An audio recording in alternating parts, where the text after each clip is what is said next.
कृष्णा, राधे राधे। सभी भक्तों को सादर प्रणाम। आप सभी भक्तों का दिन मंगलमय हो। सभी भक्तों को अजय एकादशी व्रत की हार्दिक शुभकामनाएं। भक्तों, आज की इस वीडियो में आप सुनेंगे अजय एकादशी की व्रत कथा एवं एकादशी माता की कथा भी आप इसी वीडियो में श्रवण करेंगे। हिंदू धर्म में एकादशी तिथि का विशेष महत्व माना गया है। भाद्रपद मास की यह एकादशी अजय एकादशी के नाम से जनमानस में प्रचलित है। इस दिन व्रत करने वालों को सुबह सूर्योदय से पहले उठकर स्नान आदि से निवृत्त होकर साफ सुथरे वस्त्र धारण करके पूजा स्थल की साफ सफाई करने के बाद ही श्री विष्णु और लक्ष्मी देवी का पूजन करना चाहिए। धार्मिक मान्यता के अनुसार इस व्रत को करने वाला व्यक्ति अंत में सभी सुखों को भोगकर विष्णु लोक को जाता है। भाद्रपद कृष्ण पक्ष में आने वाली यह एकादशी समस्त पापों का नाश करने वाली तथा अश्वमेध यज्ञ का फल देने वाली है। इस दिन विधि विधान पूजन के पश्चात व्रत कथा पढ़नी अथवा सुननी चाहिए। निराहार व्रत रखकर शाम को फलाहार करके अगले दिन ब्राह्मणों को भोजन तथा दक्षिणा देने के बाद ही स्वयं को भोजन ग्रहण करना चाहिए। अजय एकादशी व्रत कथा। अर्जुन ने कहा, हे पुंडरीकाक्ष, मैंने श्रावण शुक्ल एकादशी अर्थात पुत्रदा एकादशी का सविस्तार वर्णन सुना।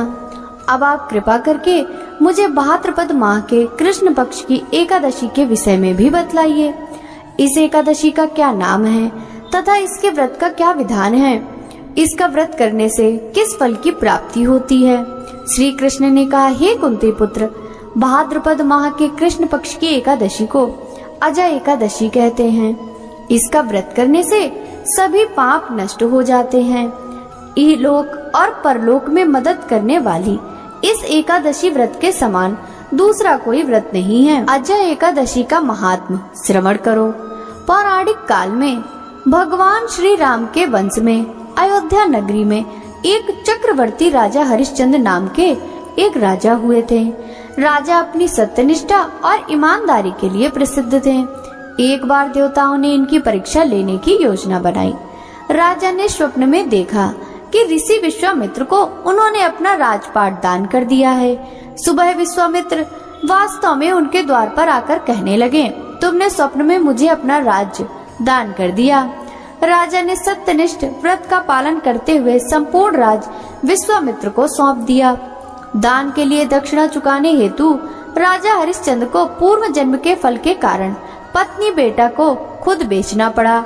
हरिश्चंद्र को एक डोम ने खरीद लिया जो शमशान भूमि में लोगों के दाह संस्कार का काम करवाता था। स्वयं वह एक चांडाल का दास बन गया।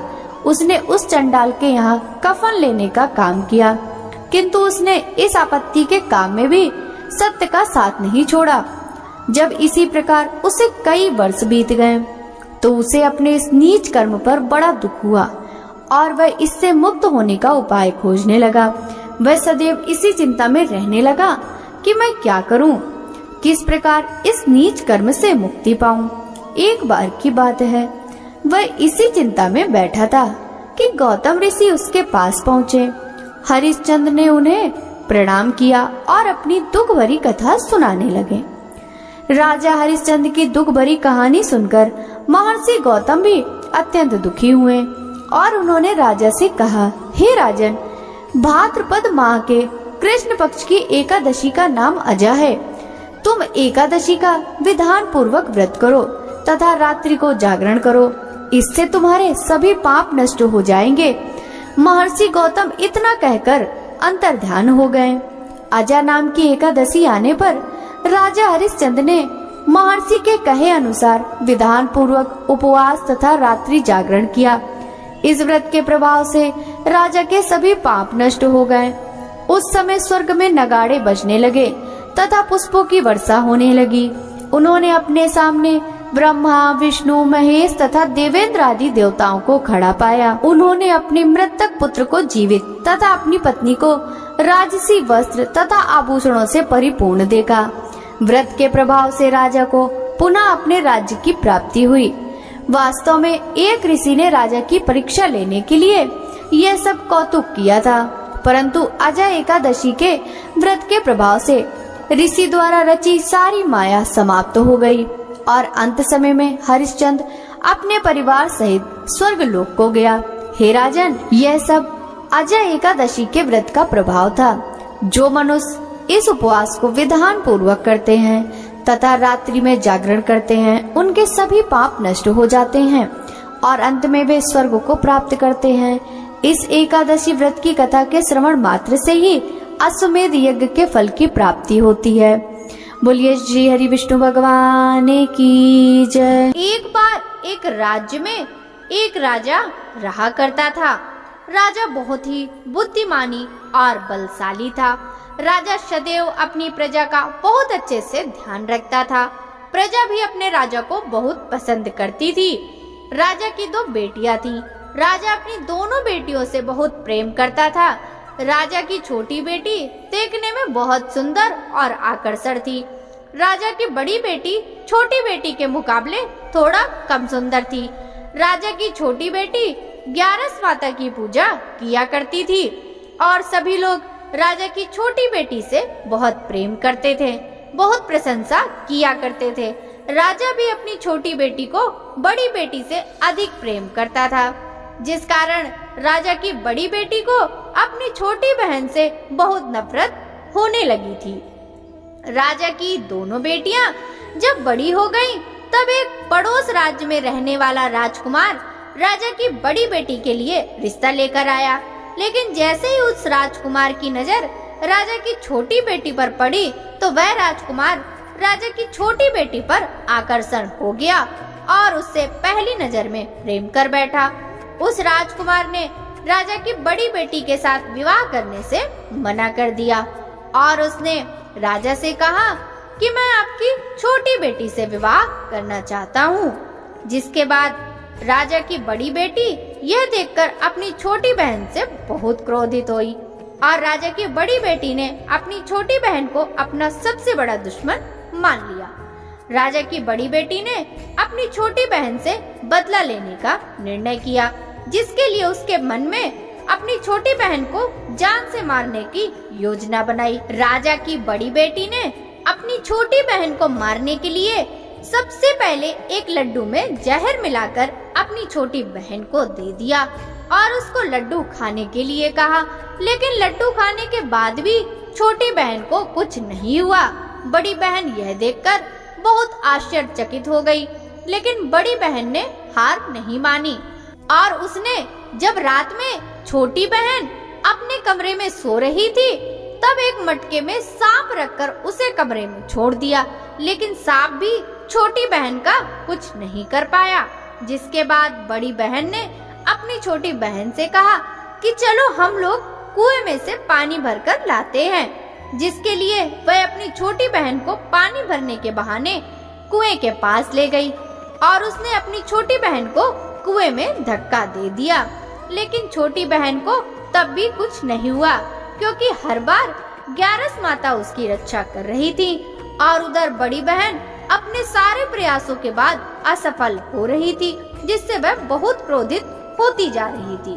फिर उसने अपनी छोटी बहन के पास जाकर उससे खुद ही पूछा कि मेरी छोटी बहन, तुमको पता है भगवान ने सबकी मृत्यु एक निश्चित समय पर लिखी हुई है और कैसे तुम्हारी मृत्यु होगी, क्या तुम यह जानती हो? तब छोटी बहन ने अपनी बड़ी बहन को बताया कि हाँ, मैं जानती हूँ मेरी मृत्यु कैसे होगी। छोटी बहन से यह सुनकर बड़ी बहन मन ही मन बहुत प्रसन्न होने लगी और उसने अपनी छोटी बहन से कहा कि तो मुझे अपनी मृत्यु का राज बताओ। छोटी बहन ने अपनी बड़ी बहन से कहा, मेरी मृत्यु तो एक तोते में है। जो तोते के गले में एक हार है, उससे मेरी मृत्यु होगी। जब तक कोई भी व्यक्ति तोते को मारकर वह हार अपने गले में पहनेगा तो मैं मूर्छित हो जाऊंगी और जैसे ही उस हार को अपने गले से उतारेगा तो मैं वापस से जीवित हो जाऊंगी। अपनी छोटी बहन की मृत्यु का राज जानकर बड़ी बहन बहुत खुश हो गई और उसने अपनी छोटी बहन को मारने के लिए उसके पालतू तोते को ढूंढना शुरू कर दिया और छोटी बहन को इस बात का आभास हो गया था कि कोई उसकी जान लेना चाहता है, जिसके लिए वह अपने पिताजी के पास गई और उसने अपने पिताजी से कहा कि पिताजी, मेरी मृत्यु के बाद आप मुझे जलाइएगा मत, बल्कि आप मुझे अपनी पुरानी वाली हवेली में एक पलंग पर लिटाकर छोड़ दीजिएगा। अपनी छोटी लड़की की यह बात सुनकर राजा बहुत आश्चर्यचकित हो गए। राजा ने अपनी छोटी बेटी से पूछा, बेटी तुम ये क्या कह रही हो? तब राजा की छोटी बेटी ने बताया, पिताजी, समय किसी के लिए नहीं रुका है, कब क्या हो जाए किसी को कुछ पता नहीं। फिर राजा ने अपनी छोटी बेटी से कहा, तुम ऐसी बातें क्यों कर रही हो? 2-3 दिन में तुम्हारा विवाह है।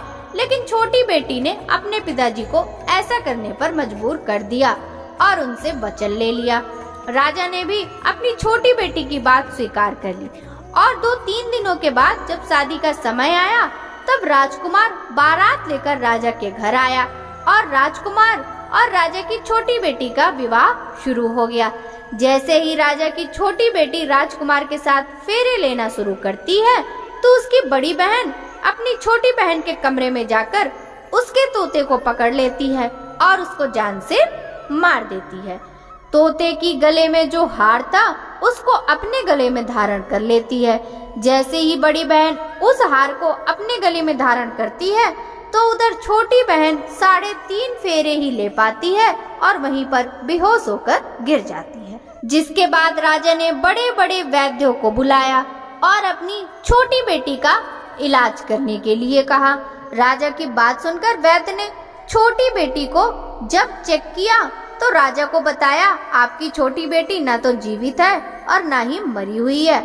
यह मैं ऐसा पहली बार देख रहा हूँ। राजा ने वैद्य को यह बात बाहर बताने से मना कर दिया और उनको कहा कि अगर तुमने यह बात किसी को बाहर बताई तो हम तुम्हें फांसी दे देंगे। राजा ने अपनी छोटी बेटी को पुराने महल में जाकर एक पलंग में लिटा दिया और वहां पर कुछ सैनिक तैनात कर दिया। राजा वापस अपने महल लौट आया। राजा की बड़ी बेटी अपने पिताजी के पास आई और कहने लगी, पिताजी, अगर यह शादी संपन्न नहीं हुई तो आपकी इज्जत का क्या होगा? आप कहें तो मैं आपकी इज्जत बचाने के लिए राजकुमार से शादी करने के लिए तैयार हूँ। जिसके बाद राजा ने अपनी बड़ी बेटी की बात मान ली और राजा ने बड़ी बेटी को छोटी बेटी के कपड़े पहनाकर मंडप पर भेज दिया। लेकिन राजकुमार यह जान गया कि यह राजा की छोटी बेटी नहीं है, बल्कि यह राजा की बड़ी बेटी है। लेकिन जब राजकुमार ने शादी करने से मना किया, सभी लोगों ने राजकुमार को विवश करके राजा की बड़ी बेटी से बचे हुए फेरों को संपन्न करा दिया और विवाह करा दिया। जिसके बाद राजकुमार राजा की बड़ी बेटी को अपने महल ले गया। राजकुमार राजा की बड़ी बेटी से न तो बात करता था और न उसको पसंद करता था और न ही उसके आसपास भटकता था। राजकुमार ने यह फैसला लिया था कि वह अपनी प्रेमिका को ढूंढ कर रहेगा और यह जानकर रहेगा कि उसके साथ क्या हुआ है। एक दिन राजकुमार अपने घोड़े पर सवार होकर राजा के पुराने महल के पास पहुंच गया, जहां पर उसने कुछ सैनिकों को देखा। महल के पास पहुंचकर राजकुमार ने जब महल को ध्यान से देखा तो वह समझ गया कि ये हमारे ससुर जी का महल है। तब राजकुमार ने सैनिकों से पूछा, तुम लोग यहाँ क्या कर रहे हो और इस महल के अंदर उस पलंग में कौन लेटा है? जिसके बाद सैनिकों ने बताया कि यहाँ पर राजा की छोटी बेटी लेटी है। यह सुनकर राजकुमार बहुत प्रसन्न हो गया और तुरंत अपनी प्रेमिका के पास पहुँच गया और उसकी सेवा करने लगा। जैसे ही रात हुई तो राजा की छोटी बेटी उठकर खड़ी हो गई। राजकुमार यह देखकर बहुत खुश हो गया और उससे अपनी प्रेमिका से पूछा कि तुम यहाँ क्या कर रही हो? तुम मेरे साथ घर चलो। राजा की छोटी बेटी ने राजकुमार को सारी बातें बता दी कि मेरी जान एक तोते में बसी थी और मैंने यह बात सिर्फ अपनी बड़ी बहन को बताया था और मुझे पता है कि उसने ही मुझे मारने का प्रयास किया है।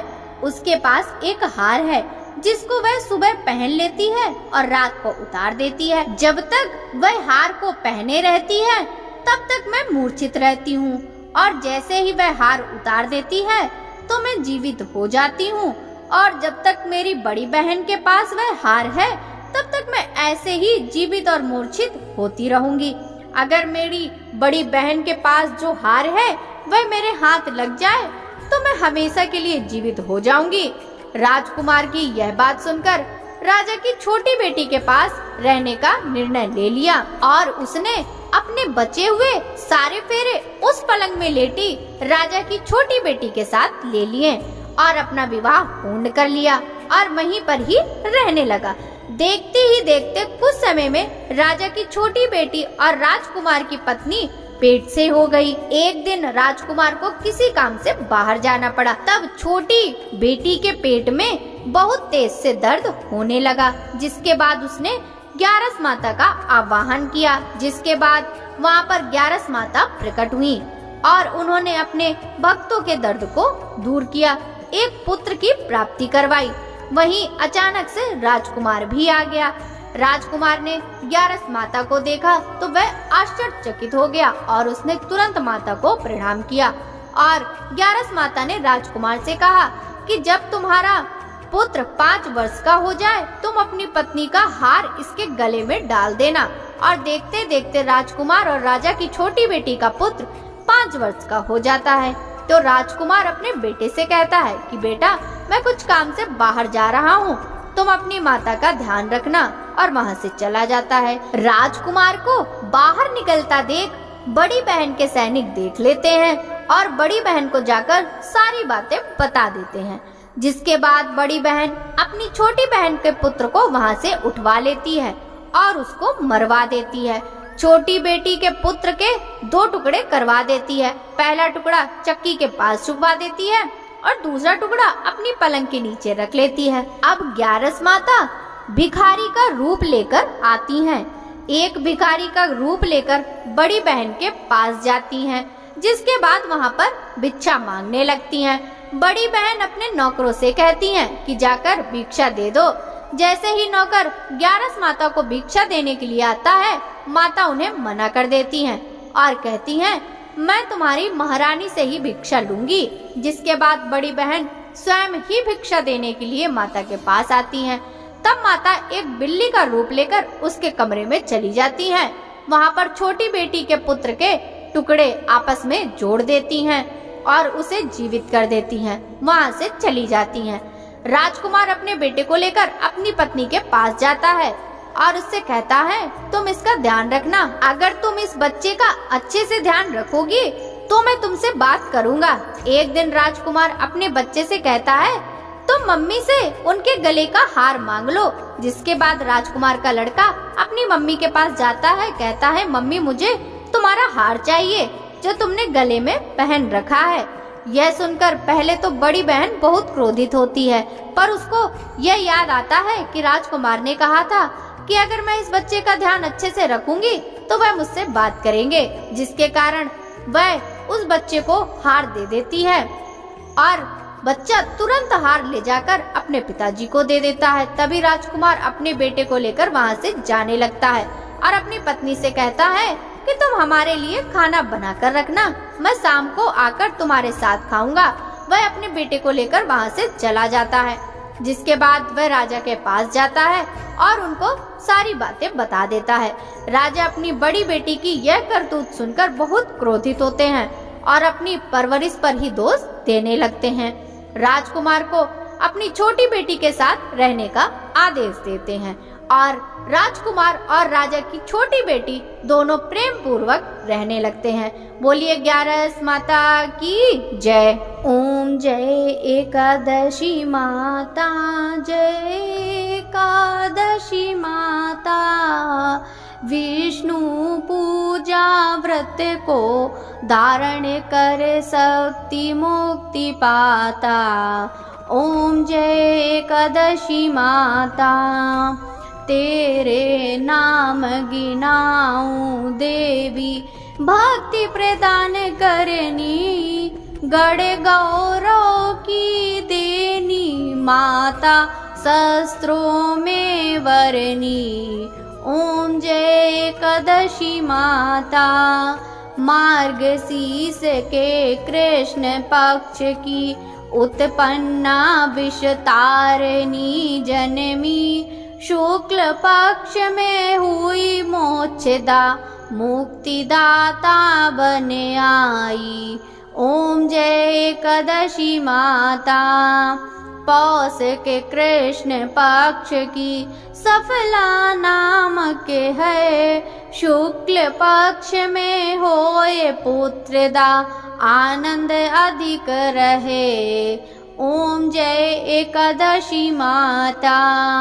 नाम षष्ठ तिला माघे मास में कृष्ण पक्ष आवे, शुक्ल पक्ष में जया कहावे, विजय सदा पावे। ओम जय एकादशी माता। विजया फागुन कृष्ण पक्ष में शुक्ला आमल की, पाप मोचनी कृष्ण पक्ष में चैत्र महाबली की। ओम जय एकादशी माता। चैत्र शुक्ल में नाम कामदा धन देने वाली, नाम बरुथनी कृष्ण पक्ष में वैशाख महावाली। ओम जय एकादशी माता। शुक्ल पक्ष में होए मोहिनी, अपरा ज्येष्ठ कृष्ण पक्षी, नाम निर्जला सब सुख करनी, शुक्ल पक्ष रखनी। ओम जय एकादशी माता। योगिनी नाम आषाढ़ में जानो, कृष्ण पक्ष करनी, देवसैनी नाम कहायो, शुक्ल पक्ष धरनी। ओम जय एकादशी माता। कामिका श्रावण मास में आवे, कृष्ण पक्ष कहिए, श्रावण शुक्ला होए पवित्रा, आनंद से रहिए। ओम जय एकादशी माता। आजा भाद्रपद कृष्ण पक्ष की परिवर्तनी शुक्ला, इंद्रा आश्विन कृष्ण पक्ष में व्रत से भव सागर निकला। ओम जय एकादशी माता। पापा कुंशा शुक्ल पक्ष में आप हरने हारी, रमा मास कार्तिक में आवे, सुखदायक भारी। ओम जय एकादशी माता। देवोत्थानी शुक्ल पक्ष की दुख नाशक मैया, पावन मास में करूँ विनती, पार करो नैया। ओम जय एकादशी माता। परमा कृष्ण पक्ष में होती, जन मंगल करनी, शुक्ल मास में होए पद्मिनी, दुख दारिद्र हरनी। ओम जय एकादशी माता। जो कोई आरती एकादशी की भक्ति सहित गावे, जन गुरुदिता स्वर्ग का वासा, निश्चय वह पावे। ओम जय एकादशी माता। जय एकादशी माता। बोलिए एकादशी माता की जय। कथा पसंद आई हो तो वीडियो को लाइक कीजिएगा। राधे राधे।